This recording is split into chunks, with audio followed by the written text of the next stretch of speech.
At 6:12 a.m. on the morning of the college entrance exam, our class Belle posted an emergency notice in the class group chat.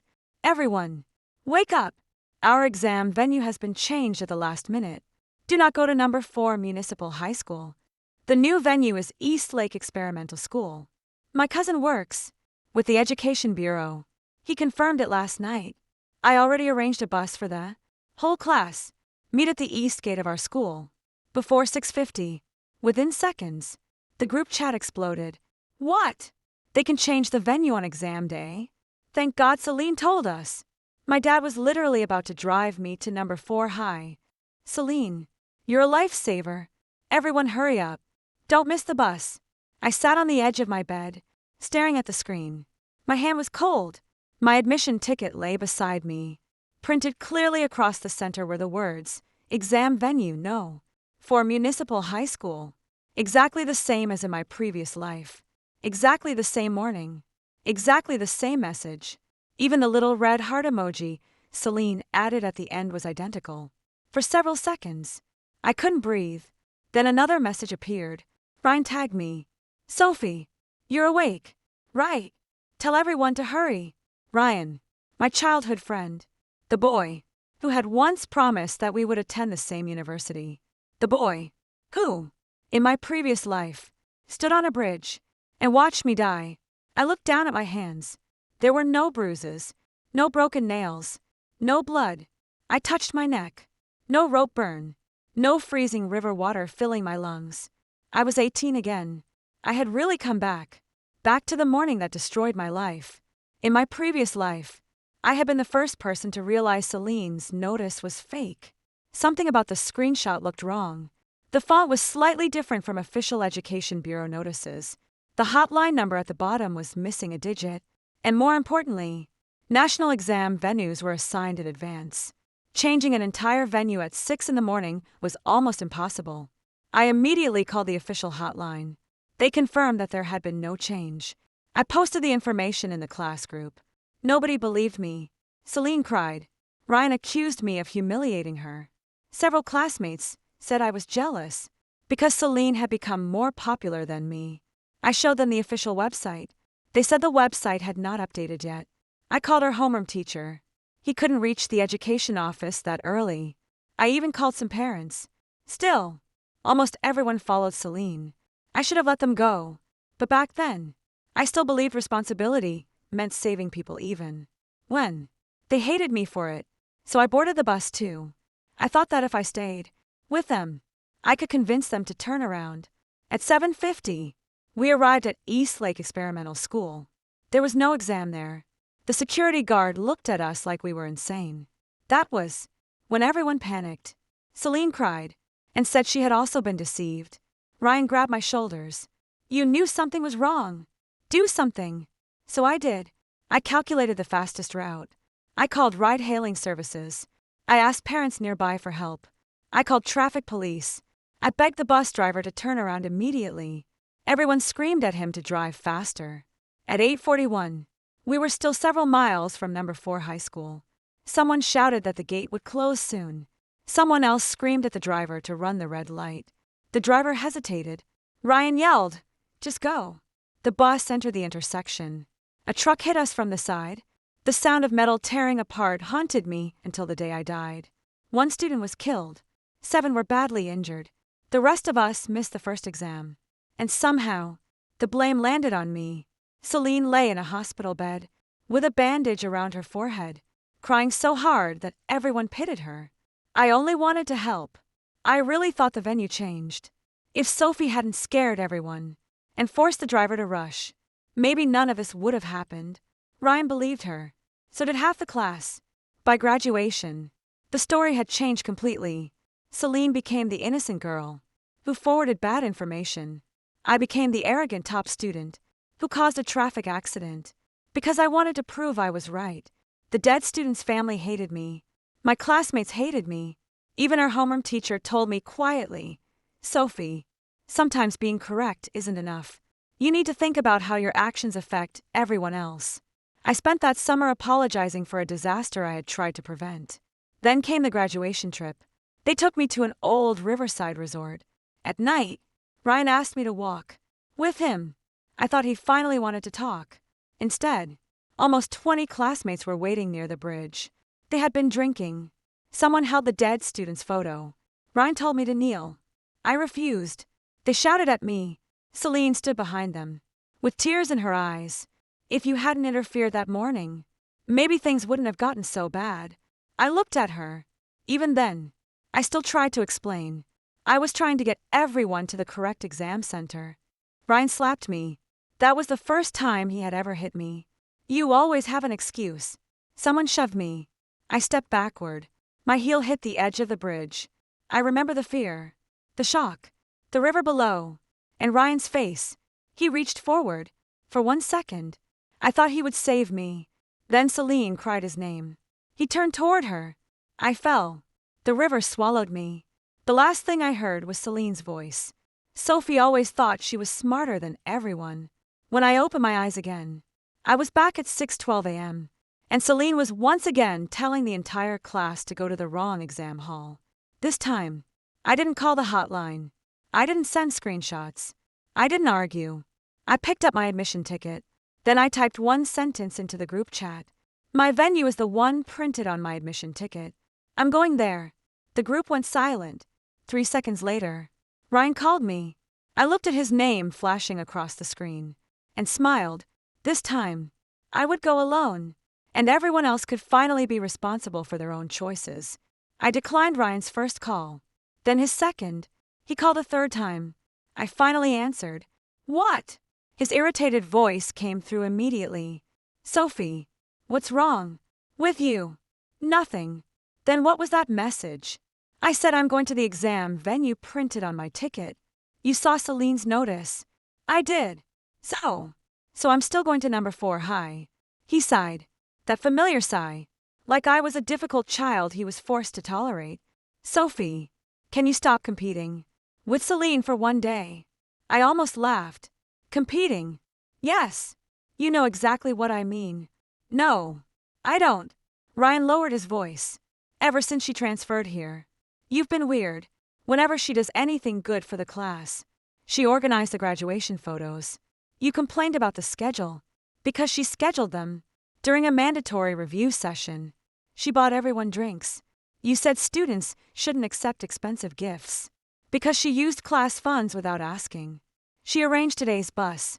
Now you're refusing to ride it, because my admission ticket says number 4 high. There was silence. Then Ryan said, You always have an answer. I looked out the window. The sun was beginning to rise. So why did you call? To tell you not to ruin everyone's mood. I'm not stopping anyone. You're making it sound like Celine is lying. I didn't say that. But that's what you mean. No, I stood and pulled open my closet. What I mean is that I'm going to my own exam. Sophie, his voice became colder. If you're wrong, don't expect us to come save you. That sentence almost made me laugh. Save me? In my previous life, I had destroyed myself trying to save them. This time, I answered calmly, Don't worry. I won't. Then I hung up. My mother knocked on the door. Sophie, breakfast. I'll be out in a minute. I changed into a simple white t-shirt and jeans.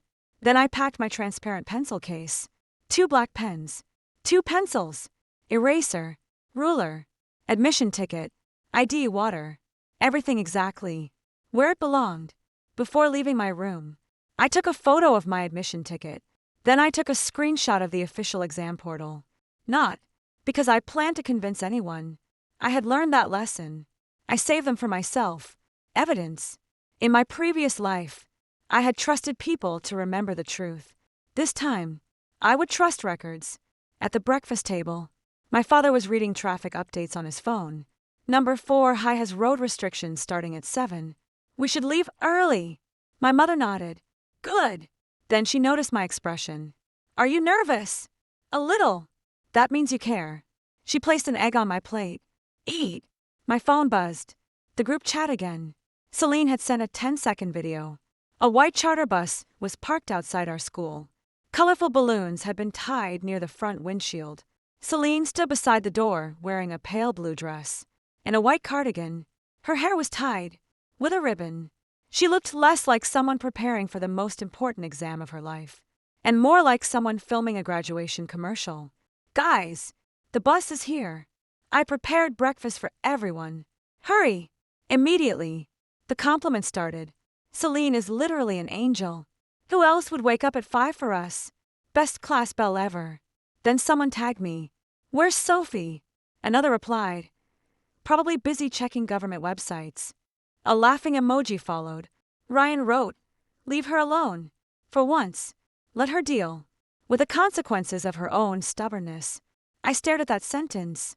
The consequences of my own stubbornness. Fine. This time, everyone would get exactly that. I locked my phone. My father picked up the car keys. Ready?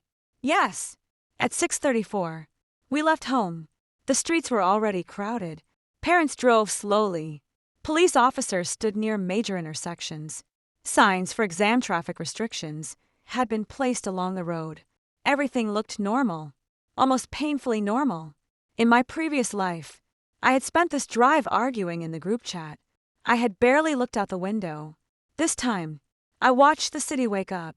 A mother stood beside a scooter, fixing her daughter's collar. A father bought breakfast from a street stall. While his son recited vocabulary, 2 students walked together, checking their admission tickets every few steps. I suddenly felt strange. For years, I had thought the whole world was my class. Ryan, Celine, our classmates, their opinions, their conflicts, their feelings.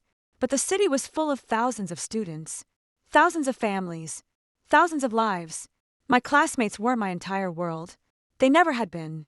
At 6:43, Celine sent another message. 28 people are here. Who are we waiting for? Ryan replied. 3 more are coming. Then he tagged me. Sophie. Last chance. Celine followed immediately. Sophie, please don't be angry. I know you don't trust me, but this is too important. I'll save you a seat beside me. Several classmates reacted. With hearts. I ignored them. At 6:48, the official exam portal refreshed. Still no venue change. I almost wanted to screenshot it and send it. My thumb hovered above the screen. Then I remembered the bridge. I remembered Ryan turning away. Well, I fell. I closed the app. No. Respect other people's choices. That would become my rule in this life. At 6:52, our car turned onto the street leading to number 4 Municipal High School. The evidence was everywhere. Police barricades, candidate signs, parents, teachers, large red banners welcoming exam takers. My father glanced at me through the mirror. Is someone saying this isn't the exam site? I looked up. Why? You've checked your ticket 4 times. I smiled.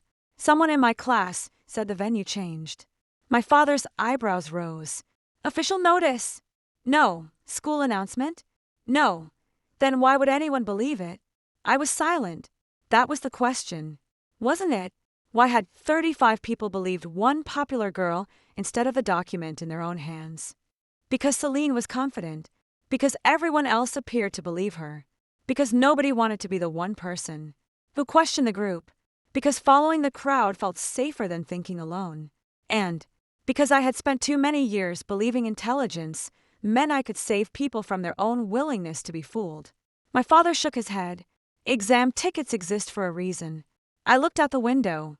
Yeah, they do. At 6:58, we arrived. My father parked as close as he could. Before I got out, he handed me a small bag. Chocolate, in case you feel dizzy. Thanks. Then he hesitated. Sophie. Yeah, whatever happens today, don't let other people affect you. The words hit me harder than he knew. I swallowed. I won't. I hugged him. He laughed awkwardly. You're acting like you're going overseas. Just let me. All right. He hugged me back. For a moment, I almost cried. In my previous life, my parents spent months dealing with the aftermath of the accident. Then, after my death, what happened to them? I didn't know. I had never allowed myself to think about it. This time, I would not leave them behind. Because of people who never deserved me. I stepped out. At 7:02, I was standing outside the correct exam center. At 7:02, Celine's bus was heading in the opposite direction. The first warning came at 7:19. Our homeroom teacher, Mr. Howard, posted in the group. Everyone report your location. Candidates assigned to number 4 high should arrive before 7:40. For almost a minute, no one replied. Then Ryan sent a photo. The bus interior. Everyone was smiling. Don't worry, sir. We're together. Mr. Howard replied immediately. Where? Celine answered. On the way to East Lake Experimental School. 3 dots appeared, then disappeared, appeared again. Finally, why are you going to East Lake? Celine, the venue changed. Mr. Howard. Who told you that? Celine posted the fake screenshot again. This time, Mr. Howard responded within 10 seconds. Stop. Do not continue. I received no such notice. The group suddenly became quieter. Ryan, teacher. Celine's cousin works with a bureau. Mr. Howard, I don't care who her cousin is. Every student follows the venue printed on the admission ticket unless the school issues a verified notification. I issued no notification. Celine, maybe the school hasn't received it yet. Mr. Howard, that makes no sense. Then he called me. I answered. Sophie, where are you? Number 4 high. You're already there? Yes. Is the exam venue operating normally? Yes. I could hear him breathe sharply. How many candidates? A lot. Security. Normal. Signs. Yes. He was silent. Then, send me a photo. I took one. The school gate, the exam banner, the candidate entrance, the date, everything visible. I sent it. Less than 20 seconds later, Mr. Howard posted it in the group chat. This is number 4 high right now. The exam venue has not changed. Turn around immediately. For the first time, Celine didn't respond. A boy named Jason wrote. What? Another, Celine. A girl. Are you sure? Ryan. Everybody calm down. We're already halfway there. Let's verify. Before panicking. I stared at that message. Halfway there. That was exactly how sunk cost thinking worked. They had already made a mistake. So instead of correcting it, they wanted to invest more time proving it wasn't a mistake. Celine finally sent a voice message. Her voice sounded slightly shaky.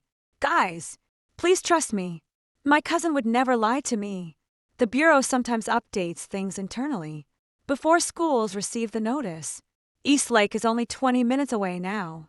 If we turn around and find out I was right, we'll be the ones wasting time. Someone immediately agreed. She's right. Another. Let's just get there and check. Mr. Howard responded. No, turn around. Ryan, teacher. We have time. Mr. Howard, you do not have enough time to gamble. Celine, sir. Don't scare everyone. That sentence made me laugh. She had forged an exam notice. But the teacher was scaring everyone. The class chat turned chaotic. Some wanted to turn around. Some trusted Celine. Some said everyone should vote. A vote on the location of a national exam center. I almost admire the stupidity. Then Ryan privately messaged me. Tell me the truth. I looked at the screen. What? Did you already verify it? Yes. 3 seconds later. Why didn't you say so earlier? I stared at that message for a long time. Then typed. You told me not to ruin the mood. He didn't respond. By 7:33, the bus was still going toward Eastlake. That was when I understood something. Celine wasn't simply mistaken. She was actively stopping them from turning around. In my previous life, I had assumed she had also been deceived. That assumption had protected her. Now, without the panic clouding my judgment, I noticed details I had missed. Every time someone suggested turning back, Celine responded immediately. Every time Mr. Howard posted evidence, she had another excuse, and she never once asked her cousin to contact the teacher directly. Why? At 7:36, I received a private message from Olivia. Olivia sat 2 rows behind me in class. We weren't close. Sophie, do you really think we're going to the wrong place? I answered honestly. Yes. 3 dots. What should I do? I looked at the question. In my previous life, I would have immediately arranged a solution. This time, I wrote, look at your admission ticket. She replied, it says number 4 high. Then decide. I can't. Just get off. We're on the expressway. Then tell the driver to turn around. Celine says we'd waste time. I didn't reply. 30 seconds later, Sophie. Please. I don't know what to do. That word. Please. It almost pulled me back into my old habits. I looked toward the school gate. A large clock above the entrance showed 7:38. I typed, Olivia, I can't make this decision for you. Call your parents. Call the teacher. Call the official hotline. Use information you can verify. Then I put my phone down. At 7:40, Mr. Howard arrived. He looked like he had run from the parking area. Sophie. I stood. Morning. This is a disaster. He held up his phone. I told them to turn around. They're still going. I saw. Why? I didn't answer. Because the answer wasn't flattering. Mr. Howard called Ryan. No response. Jason. No response. Finally, Celine answered. He put it on speaker. Celine. Where are you? We're almost there. Turn the bus around now. Sir. We're literally 5 minutes away. That doesn't matter. Your exam is here. Maybe there are two. There are not two. His voice cracked. With anger. I just spoke directly. With a municipal examination office. Number 4 High is your venue. Eastlake is not an exam venue at all. Silence. Then faint voices erupted on the other end. What? He called the office. Celine. Why didn't you tell us? Celine quickly said. Everyone calm down. We're almost there. We should confirm in person. Mr. Howard shouted. Why? Why are you so determined to reach Eastlake? That question finally silenced her. Then Ryan grabbed the phone. Sir, stop yelling at her. I closed my eyes. Of course. Even now. Mr. Howard sounded stunned. Ryan, are you out of your mind? She might have made a mistake. She's already upset. Mr. Howard laughed in disbelief. Your first national exam starts in 80 minutes. And you're worried about her feelings. Ryan said, we have enough time. Mr. Howard looked at me. I saw fear in his eyes. He already knew how this could end. He ended the call and immediately started contacting parents. My phone buzzed again. Olivia. My mom says get off the bus. Then, Jason's dad says the same. Then, Celine won't let the driver stop. I frowned. That was new. I typed, what do you mean? She says stopping on the highway is dangerous. Ryan agrees. She's telling the driver to keep going. For the first time that morning, real anger stirred in me. Not because they were going to the wrong place. That was their choice. But because some of them were finally trying to correct it, and Celine was preventing them. I almost called. Then I stopped. No. Mr. Howard knew. Parents knew. The adults could deal. Wit hit. I was not the emergency department for an entire class. At 7:44, the bus left the expressway. Destination, Eastlake Experimental School. At 7:51, they arrived. The first video appeared 30 seconds later. Jason was filming. His camera showed the school gate. Normal students were entering. No police. No exam signs. No candidate checkpoint. No parents gathered outside. Nothing. Jason's voice shook. Celine, where's the exam? She wasn't visible. Someone said, maybe it's the North Campus. Another, there is no North Campus. A security guard approached. What are all of you doing here? Ryan stepped forward. We're here for the National College entrance examination. The guard blinked. What examination? The entire video seemed to freeze. Ryan lifted his admission ticket. Our venue was transferred here. The guard looked at the paper. Then at Ryan. Your ticket says number 4 Municipal High School. Yes, but there was an emergency notice. What notice? Ryan looked toward Celine. The camera followed. For the first time, her smile was gone. She held her phone tightly. I'll call my cousin. Jason said, do it now. She moved away. 10 seconds. 20. 30. No answer. She called again. Still nothing. A girl started crying. Are we really at the wrong place? No, Celine turned around. Her voice became louder. My cousin isn't answering. Because he worked late. Maybe the guard doesn't know. The guard's face darkened. Young lady, I work here. We are holding regular Saturday classes. This is not an exam venue. Check the official system. Jason shouted. We did. It says number 4. The first accusation finally came. Celine. What the hell is going on? She flinched. I was helping. Then explain.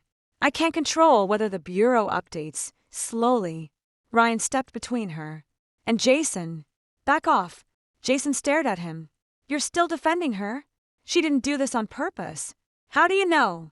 Because I know her. Jason laughed. You know her. You've known her for 8 months. You've known Sophie for 12 years. And you called Sophie jealous this morning. Ryan's face changed. I wasn't there to hear that argument. Later, Olivia sent me the recording. When I heard Jason say those words, I sat in silence for a long time. Sometimes people saw the truth only when it was already too late. At 7:56, the security guard called the local education office. At 7:58, he returned. No venue transfer. Your exam is at number 4 high. Someone screamed. Turn the bus around. Students began running. Then Celine said, Wait. Everyone turned. If we all rush back now, we'll panic. We need a plan. Jason shouted. The plan is a no. 4 high. Listen. She raised her voice. My cousin is coming. He can get us there faster. How? He has connections. That word worked. Connections. The magic word that had made half our class worship her. Ryan immediately said, Let her finish. Celine swallowed. My cousin knows people in traffic control. He can clear a route. We'll get there. A few students visibly relaxed. They wanted to believe her. Not because her explanation made sense. Because believing her was less frightening than admitting. They had wasted an hour. Then a motorcycle pulled up. The driver checked his phone. Celine Sue. Everyone froze. Celine's face went white. The driver lifted a spare helmet. You're booking to number 4 Municipal High. No one moved. Jason slowly turned toward her. What booking? Celine opened her mouth. Nothing came out. The driver looked at his screen. Booked yesterday at 10:43 p.m. Pickup, Eastlake Experimental School East Gate. Destination, number 4 Municipal High. Scheduled pickup, 8:05. The air changed. In 1 second, all the confusion disappeared, because suddenly there was nothing left to misunderstand. Celine knew. She had known. Before anyone boarded the bus, she had known Eastlake was wrong. And she had planned a private escape for herself. The first person to move was Olivia. She walked up to Celine. What is that? Celine backed away. It isn't what you think. Then what is it? It was backup. Backup for what? In case something went wrong. Jason laughed. Something you already knew would go wrong. Celine's eyes filled with tears. No, Ryan stepped forward. Celine. She looked at him immediately, like she expected him to save her again. Ryan, you believe me, right? He didn't answer. The motorcycle driver looked uncomfortable. Are you getting on or not? Celine instinctively reached for the helmet. Jason blocked her. No, she stared at him. Move! You're not leaving. I have an exam. The words left her mouth before she could stop them. Silence. 35 classmates stared at her. Then Olivia whispered, So do we. Celine's face collapsed. I didn't mean, so do we. Olivia screamed. My exam matters too. My future matters too. Why do you get to leave? Celine started crying. I panicked. You booked it yesterday. I just wanted a backup plan. Jason reached for her phone. She pulled away. He grabbed it. Give it back. Unlock it. No, unlock it. Ryan finally moved, but not toward Jason. Toward Celine. Unlock it. She stared at him. Ryan, unlock your phone. You don't trust me? His face twisted. No, that single word broke something inside her. She started sobbing. I did everything for you guys. Jason shouted. You took us 36 kilometers away from our exam. I didn't force you. The entire group went silent again. Celine realized her mistake immediately. But it was too late. Olivia laughed bitterly. You didn't force us? No. I mean, you said your cousin worked at the Education Bureau. He does. Then call him. He's sleeping. Call him. I said he's sleeping. Jason held up the phone. Face ID. Celine turned away. He placed the phone in front of her face. It unlocked. She screamed. and tried to grab it. Several students held her back. Jason opened the chat app. He searched cousin. There was only one recent contact. Leo. He scrolled. The first message he read aloud was from Celine. Make the screenshot look official. No one breathed. Jason continued. Use the Education Bureau header. Change the venue from number 4 to Eastlake. A boy shouted. No way. Celine screamed. Stop reading. Jason ignored her. Leo, what if they check? Celine, they won't. Everyone trusts me. Leo, what about Sophie? Celine, she'll check. She always does. So she'll probably go alone. Leo, then your plan doesn't work on her. Celine, I don't need it to.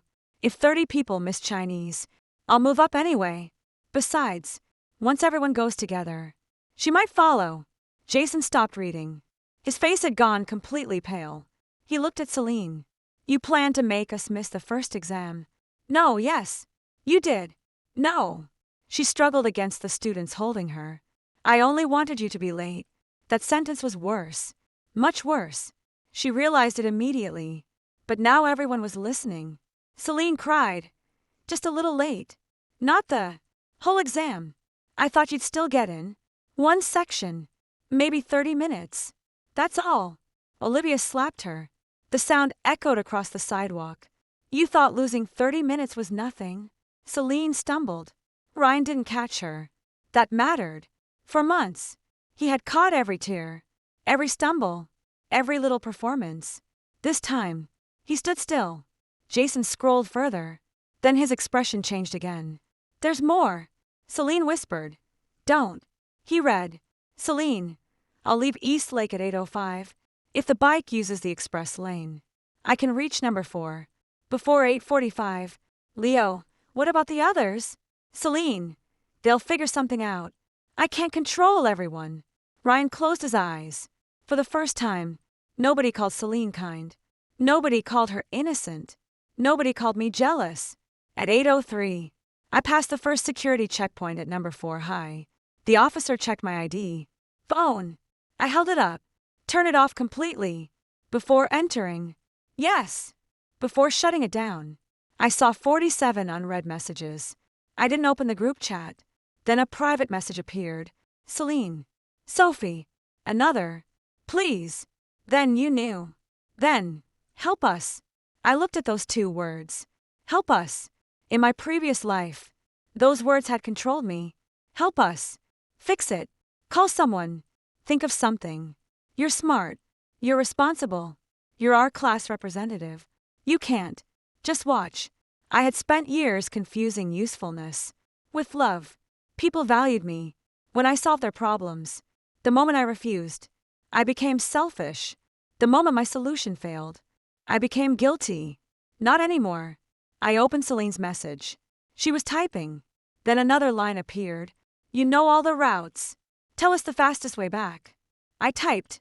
Open a map. Then I powered off my phone. At 8:05, I entered the building. At 8:05, the motorcycle driver canceled Celine's ride because too many students were blocking the road. At 8:07, the first 7 students abandoned the bus and called taxis. At 8:09, 3 parents arrived at Eastlake. At 8:11, the charter bus finally began turning around. At 8:13, the local police arrived because Eastlake security had reported a disturbance. At 8:15, Celine's fake notice became police evidence. At 8:18, half the class was still outside Eastlake. And at 8:20, I sat down at seat 17 in my correct exam room. I placed my admission ticket on the desk. For the first time that morning, there was silence. No group chat. No Ryan. No Celine. No accusations. I looked out the window. The sky had cleared.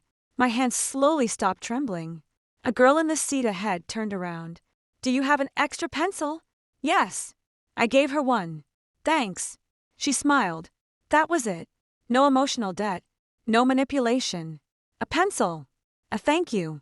Such a simple interaction almost felt unfamiliar. The proctor entered. Candidates, please place all documents on the desk.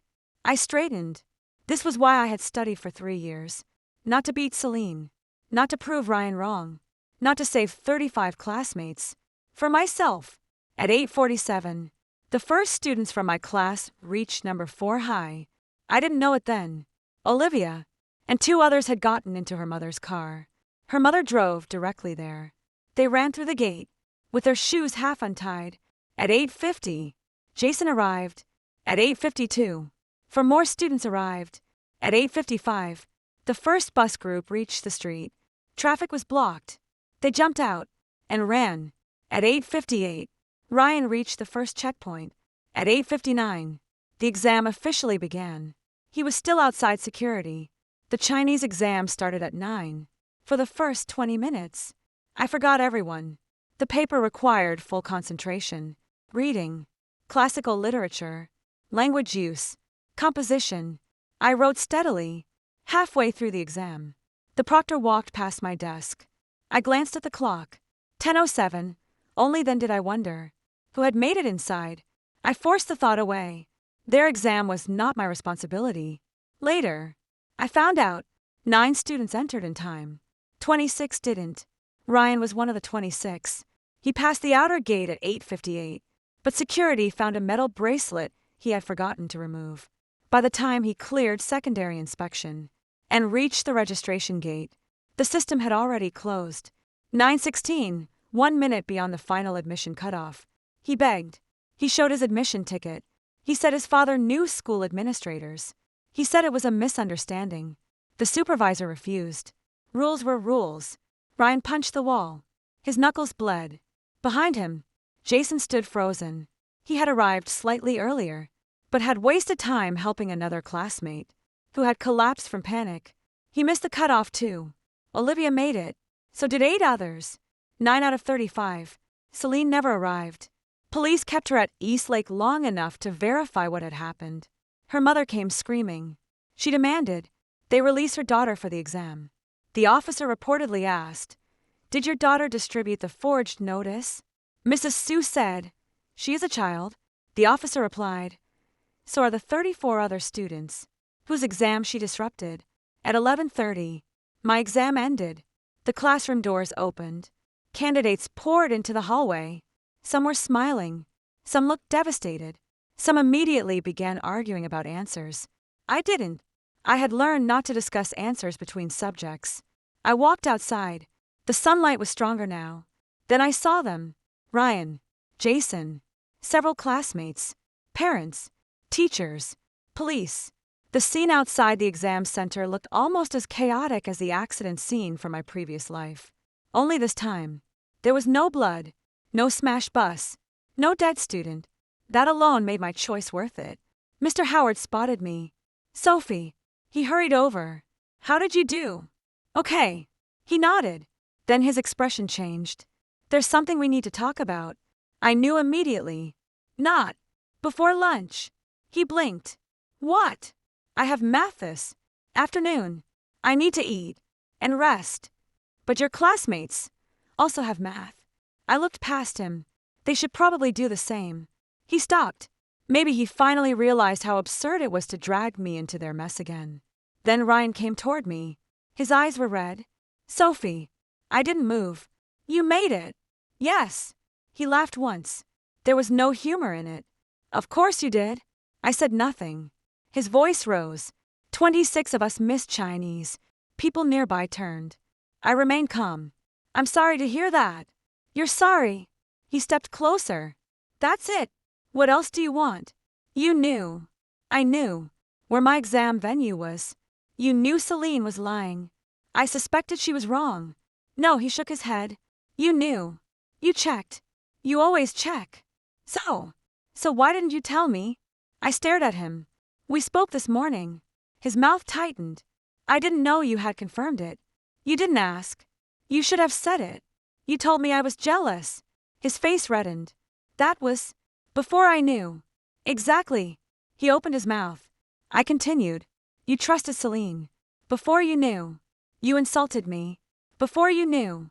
You told everyone to leave me behind. Before you knew. And now that your choice had consequences, suddenly I was supposed to protect you from it." Ryan stared at me. Behind him, several classmates lowered their heads. Then Celine's voice came from the side. "She did it on purpose." Everyone turned. She stood beside her mother. Her eyes were swollen. Her hair was messy. Nothing remained of the perfect class belle from 6 that morning. Mrs. Sue had one hand around her shoulders. Celine pointed at me. Sophie wanted this. I almost smiled. Wanted what? She wanted everyone to miss the exam. Jason suddenly shouted, "Are you serious?" Celine ignored him. She knew the notice was fake. She could have exposed me immediately. Instead, she went alone. "And let all of you follow me." Her words were clever. Very clever. She was shifting the center of the story again. Not, why did Celine forge the notice? But, why didn't Sophie stop her? In my previous life, it had worked. Not this time. I took out my phone. Then I remembered it was still powered off. I turned it on. Dozens of messages appeared. I opened my chat. With Ryan. 6:20 a.m. My message. My venue is the one printed on my ticket. Then his. Stop competing. With Celine. Then, if you're wrong, don't expect us to save you. I held the screen toward everyone. I told you exactly what I was doing. No one spoke. Then I opened the class group. My original message was still there. My venue is the one printed on my admission ticket. I'm going there. I looked at Celine. What exactly was I supposed to do? Drag 35 people off the bus? Celine's lips trembled. You could have proved I was lying. Why was that my job? She froze. I continued. You created the fake notice. You booked the bus. You told everyone to ignore their admission tickets. You booked a private motorcycle so you could escape. And somehow the person responsible is me? Jason laughed bitterly. She's right. Celine turned. Jason, don't say my name. His voice was cold. You nearly destroyed my future. I did destroy mine. A boy behind him said, "We chose to believe her." Another muttered, "Sophie warned us." Ryan clenched his jaw. He looked like he wanted to argue. But the evidence was too simple. Every one of them had held the correct address in their own hands. That afternoon, the class split into 3 groups. The 9 students who made the first exam entered math. Most of the 26 who missed Chinese also entered. A few didn't. Their parents decided one missing subject meant the entire exam was ruined. Mr. Howard begged them to continue. Some listened. Some didn't. Ryan entered. Jason entered. I entered. Before security, Ryan stopped me. Sophie. I turned. His expression was different now. Less angry. More desperate. Can you talk to me for 1 minute? No, please. I looked at the clock. 1:37. I had time. 1 minute. He swallowed. I can't focus. That isn't something I can fix. You always help me calm down. Before exams, the memory came back immediately. Middle school. Mock exams. Ryan pacing outside classrooms. Me handing him water. Me reviewing formulas. With him. Me telling him he was prepared. For years, I had been his emotional safety net. Then Celine arrived. He didn't need me until things went wrong. I don't do that anymore. His expression changed. Sophie, you've changed. Yes. Because of Celine. No, then why? Because you watched me die. Because you hit me. Because you believed the girl who destroyed us. Because in another life, I wasted my last breath understanding that you would never choose me. When choosing me required courage. But I couldn't say any of that. So I said, I realized helping someone doesn't mean becoming responsible for them. He stared at me. We grew up together. That doesn't make your exam my responsibility. He looked hurt. In my previous life, that expression would have broken me. Now, I simply stepped away. Go take math. Ryan, if you still want a future, stop standing here thinking about me. I entered the building. The math exam began. The first page wasn't difficult, but I heard later that Ryan's hand shook for almost an hour. Jason left 2 major questions blank. One girl cried silently at her desk. Another student vomited halfway through the exam and had to leave.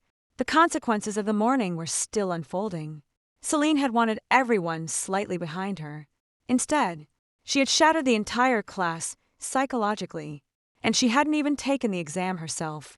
By that evening, the incident had reached social media. It started with a 30-second video. Someone at Eastlake had filmed 35 students arguing outside the gate. The caption read, Whole class came to wrong school on national exam day. Within hours, another clip appeared. The motorcycle driver. You're booking to number 4 Municipal High. Then a third. Olivia shouting. So do we. The internet did what the internet always did. It dug. Fast. By midnight, someone found Celine's public social media page. Her photos, her school, her class, her old posts, then screenshots from her chat with her cousin were leaked. I never found out who posted them. Probably Jason. Maybe someone else. The headline changed overnight. It was no longer, students accidentally go to wrong exam venue. It became, popular student allegedly forged venue notice to sabotage classmates. Comments poured in. She booked her own escape the night before. That's not a prank. That's calculated. Why would anyone ignore the address on their own ticket? Groupthink is terrifying.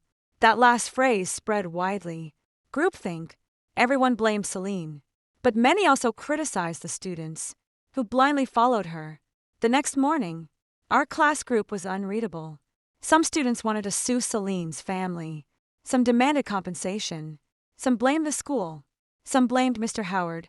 One parent wrote, the homeroom teacher should have confirmed everyone's location before they left home. Mr. Howard saw it. He didn't reply. Another parent said, the school should issue a makeup exam. Someone else, my child was deceived. Then Olivia's mother sent one message. My daughter had the correct venue printed on her admission ticket. She made a bad decision. We will deal with that as a family. That ended the argument for almost 10 minutes. I respected her for it. Responsibility was rare. The Education Bureau issued an official statement that, afternoon, there had been no change to the venue. The fake notice did not originate from any government system. Candidates were responsible for following the information on their official admission documents. No makeup examination would be provided for voluntarily arriving at an incorrect location. The statement also confirmed that authorities were investigating the forged document. Ryan sent me a private message. They won't give us a makeup test. I read it. Didn't reply.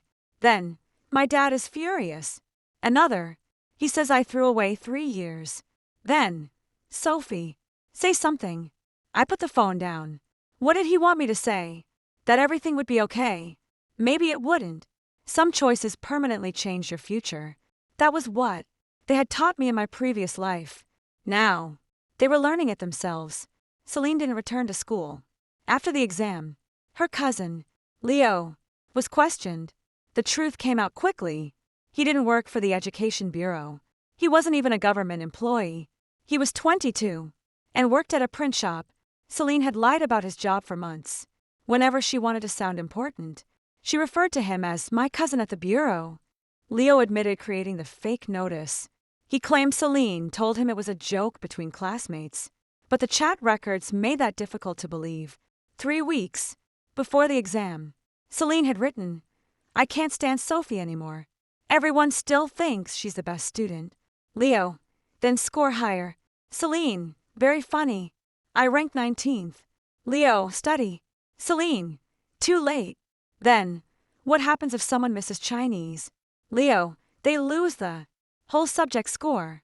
Celine, how late can you enter? That was the beginning. The plan grew from there. Celine chose Eastlake because it was far enough away to cause a serious delay, but close enough that she could return by motorcycle. She knew most classmates would follow if the notice looked official. She also knew I was the greatest risk. Leo asked, what if Sophie exposes you? Celine responded, she won't matter if everyone sides with him. That sentence became widely circulated online. The irony was almost beautiful.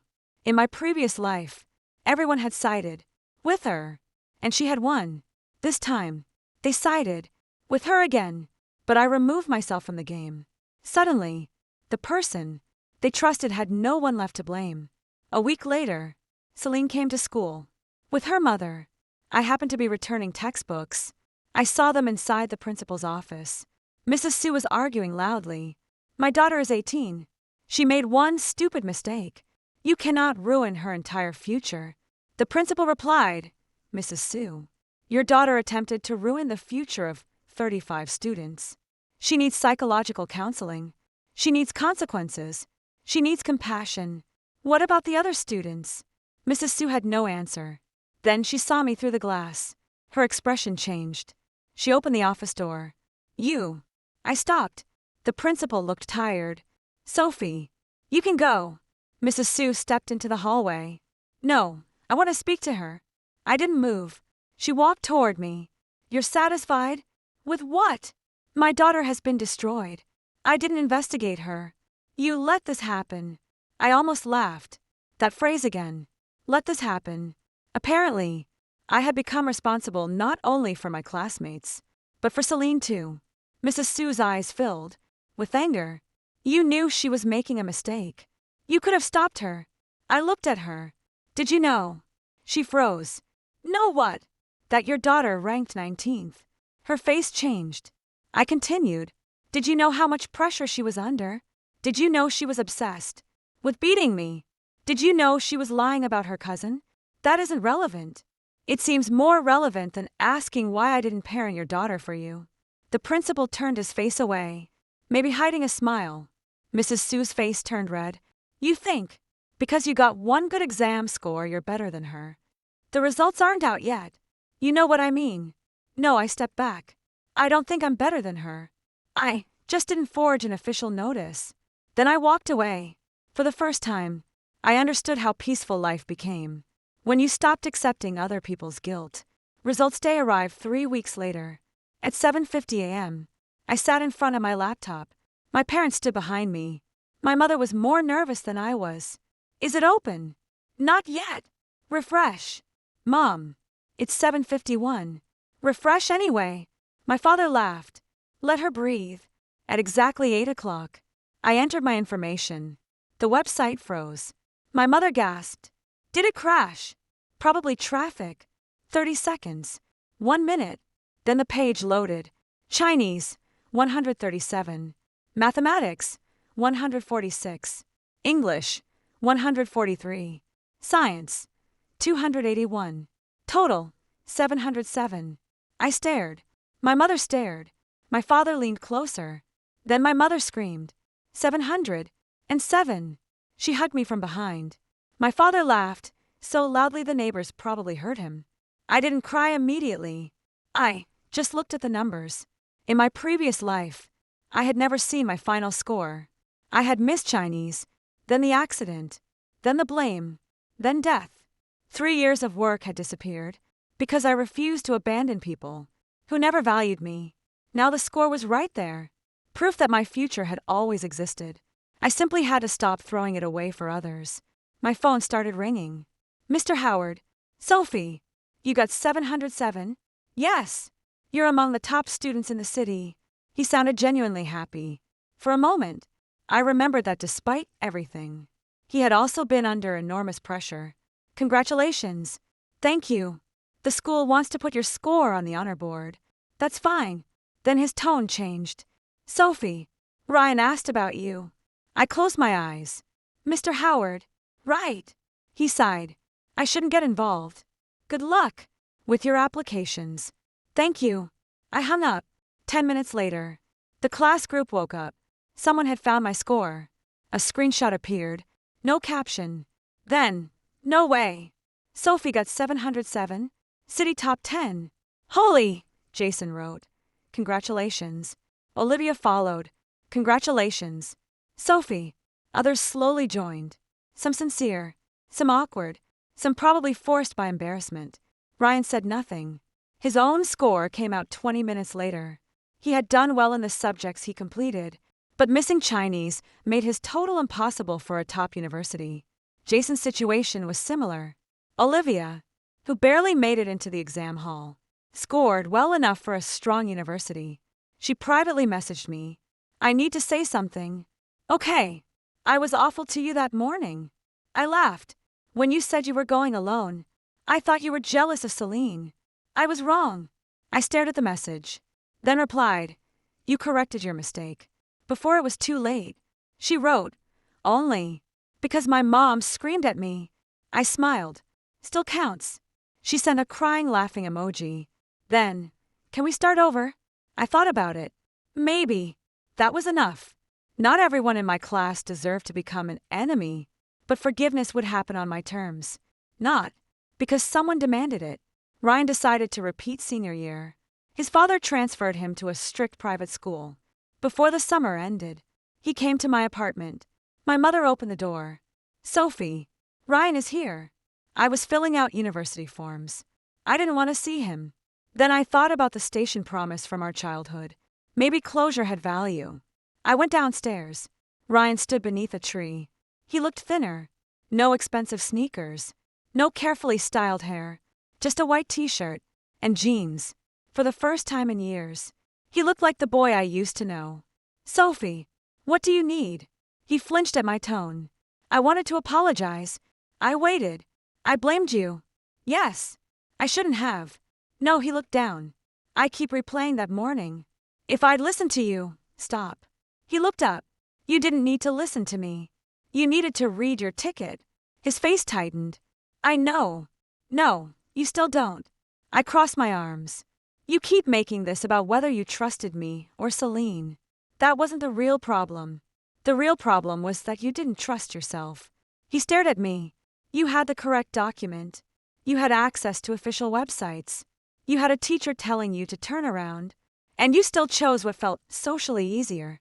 He swallowed. "You're right. For once." He didn't argue. Then he said, "I blocked Celine." He almost sighed. "Ryan, that isn't important to me." "I know. Then why tell me?" He struggled for an answer. "Finally, I guess I wanted you to know I'm not choosing her anymore." There it was. The old triangle. Celine or Sophie. As if my life waited on the other end of his choice. "I don't want you to choose me." His face changed. "What?" "I want you to grow up." He looked hurt. "Sophie, we promised we'd attend the same university.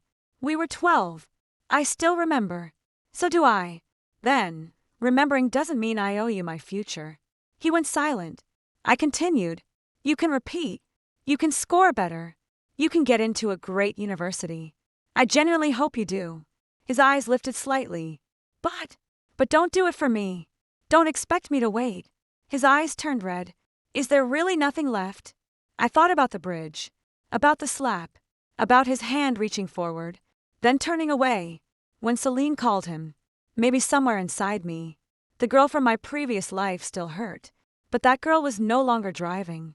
"No," he nodded slowly, then gave a broken smile. "You really changed." "Yes. I had to." He didn't understand how much that sentence meant. He never would. In August, my admission letter arrived. My dream university. Computer science. A merit scholarship. My mother cried. Before I even finished opening the envelope, my father took at least 50 pictures. We went out for dinner. No giant banquet. No social media spectacle. Just the three of us. It was perfect. A week before I left, Olivia invited me for coffee. I almost declined. Then I went. She arrived early. The first thing she said was, "I still hate myself for following Celine." I stirred my drink. "You're going to waste a lot of time if you keep doing that." She blinked. "You're not angry." I was. "And now I think you learned something expensive." She laughed bitterly. "Very expensive." She had made it into the exam. But the panic affected her Chinese score. She missed her preferred university by 12 points. Still, she got into a good school. I used to think confidence meant someone knew what they were doing. She said, "Celine always sounded certain." I guess that's why we believed her. I nodded. "That happens." She was so popular. "That also happens." Olivia stared at me. "How did you know not to follow?" I almost told her, because I had already died once. Instead, I checked. She laughed. "That's such a Sophie answer." Maybe it was. We sat quietly. Then she said, "Celine's family moved." I heard. Her parents are sending her overseas. Okay. You really don't care? I looked outside. No. And I realized it was true. Not caring was better than revenge. Celine had occupied so much of my first life. Her happiness, her tears, her lies, her approval, her rivalry. Now she was simply someone moving to another city. Nothing more. My university life began in September. The campus was larger than I imagined. The library stayed open until midnight. There were students from every part of the country. Some had been top students. Some were competition winners. Some had already written software projects. Before entering college, for the first time, being academically strong didn't make me unusual. I loved it. Nobody cared that I had once been class study representative. Nobody knew Celine. Nobody knew Ryan. Nobody knew the wrong exam center scandal unless they happened to remember the news. I could simply be Sophie. I joined a programming club. I made friends, real friends, people who didn't require me to rescue them. If someone forgot an assignment, they didn't blame me for failing to remind them. If someone chose the wrong course, they fixed it. If I said no, the world didn't end. The simplicity shocked me. One evening, Emma and I sat outside the library eating convenience store ice cream. She had entered a university nearby, just as we'd promised. She nudged me. "Do you ever miss high school?" "No," she laughed. "That fast. I miss some things. Like my parents packing breakfast, teachers pretending we could still improve 50 points in the last week, the convenience store outside school. Not the people. Some." She looked at me. "Ryan." "No, cold. Accurate." We laughed. I looked at the campus lights. For a second, I thought about my first life, how small my world had been, how desperately I had tried to stay connected to people simply because we shared history. I used to think growing up meant keeping everyone. Now I knew sometimes it meant knowing who to leave behind. A year later, Ryan took the exam again. I didn't ask about his score. Olivia told me. He did well. Good. He got into a strong university. Good. Not yours. I looked at her.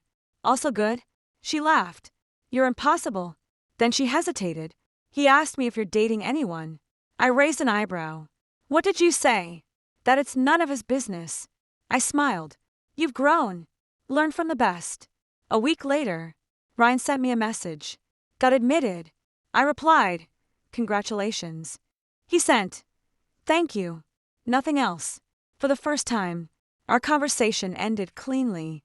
No guilt, no history, no demand. Maybe he had grown too. I hoped so. Not because I wanted him back. Because becoming better was the only useful thing anyone could do. With regret, as for Celine, I heard about her only once more.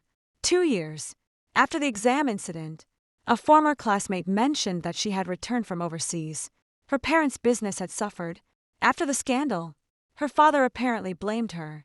Her mother still insisted everyone had overreacted. Celine enrolled in a private university. She deleted all her old social media accounts. "That's it?" Emma asked. When I told her, "That's it. Don't you want to know if she regrets it?" I thought about it. No, seriously.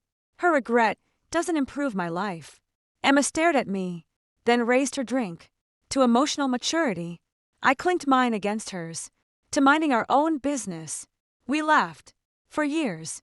After the morning I went alone. I graduated from university. My parents attended the ceremony. My mother cried again. Apparently, that had become tradition. I had already accepted a position at a technology company in another city. Good salary. Good team. Work I genuinely wanted to do. After graduation, I returned home for several weeks. One afternoon, I passed number 4 Municipal High School. The gate looked smaller than I remembered. Students were leaving summer classes. Parents waited outside. A large banner had been hung above the entrance for the next year's exam candidates. I stopped. 4 years earlier, I had stood right there. With me admission ticket. Alone. Scared. Angry. Newly reborn. At the time, I thought going alone meant I had lost everyone. Now I understood. I hadn't lost everyone. I had simply stopped following people who were walking in the wrong direction. My phone rang. My mother. "Where are you?" "Near number 4 High." "Why?" "Just walking. Come home for dinner. Dad made fish." "I'll be there." Before hanging up, she said, "And don't forget your train tomorrow." I laughed. I won't. Of course I wouldn't. I had become very good at checking tickets. As I crossed the street, someone called my name. I turned. Ryan stood near a coffee shop. For a second, I barely recognized him. Older. Calmer. He smiled. "Sophie." "Ryan." We talked for a few minutes. Work. University. Our parents. Nothing dramatic. Then he looked toward the school. Do you ever think about that morning? Sometimes. He nodded. So do I. We stood in silence. Then he said, I used to think you abandoned us. I looked at him. And now I think we abandoned common sense. I laughed. He did too. Then he became serious. If you had another chance, I knew the question. Before he finished, would you still go alone? I looked at the school gate, at the road, at the place where my second life truly began. Yes. He nodded. I figured. There was no bitterness in his voice anymore. That was good. We said goodbye, then walked in opposite directions. And for once, neither of us looked back. People often think rebirth gives you knowledge, winning lottery numbers, future trends, exam questions, business opportunities. But that wasn't what changed my life. I didn't remember every exam answer. I didn't become rich overnight. I didn't suddenly gain power. What rebirth gave me was something far more useful. Perspective. In my first life, I believed that if I knew someone was making a mistake, I had to stop them. If I failed, I blamed myself. If they hated me for interfering, I tried harder. If they ignored me, I chased them. If they fell, I jumped after them. I thought that was kindness. It wasn't. Sometimes it was arrogance. I assumed other people's lives were mine to manage. And people like Celine took advantage of that. They could make reckless decisions. Because someone like me would always clean up. Afterward, Ryan could follow her. Because he believed I would eventually solve the problem. My classmates could insult me. Because they still expected me to save them. Even the adults asked why I hadn't done more. Nobody asked why 35 18-year-olds ignored the address printed on their own admission tickets. Nobody asked why. They trusted popularity over evidence. Nobody asked why Celine thought she had the right to destroy other people's futures. They asked why Sophie didn't stop it. In my second life, I finally gave them the answer. Because Sophie had an exam too. Because Sophie had parents waiting for her. Because Sophie had a future. Because Sophie's life was not less important simply. Because she was capable. That morning, 35 classmates boarded Celine's bus. They laughed at me. They called me jealous. They said I would regret going alone. Celine stood at the front of the bus, surrounded by people who trusted her. Ryan sat beside her. Everyone looked happy. For a moment, I had wondered if I should call them back. Then I looked at my admission ticket. One address, one destination, one choice. So I got into my father's car. I went to number 4 Municipal High School. I entered the gate. I sat down. And I took my exam. They chose their road. I chose mine. Years later, when people asked me how I became so decisive, I never told them the truth. I never told them about the river, or the bridge, or the life I had already lost. I simply smiled, because the answer was much simpler than rebirth. Everyone is handed a ticket in life. Sometimes the correct destination is printed right in front of you, but the crowd begins walking somewhere else. Someone beautiful tells you she knows a shortcut. Someone you love tells you not to be difficult. Everyone laughs when you refuse to follow, and suddenly the wrong road feels safer simply because you're not walking it alone. That's when you have to decide, follow the crowd or trust what you know. In my first life, I followed them because I wanted to save everyone. I lost my exam, my future, and eventually my life. In my second life, I let Celine lead the entire class to the wrong exam hall. I didn't stop her. I didn't chase them. I didn't beg anyone to believe me. I didn't prove that I was right. I simply picked up my admission ticket and went alone. For years, I had been afraid of being left behind. Only after dying once did I understand. Sometimes being left behind is the best thing that can happen to you. Because when the crowd is running toward the wrong destination, walking alone isn't loneliness. It's escape. And that morning, for the first time in my life, I didn't save anyone. I saved myself.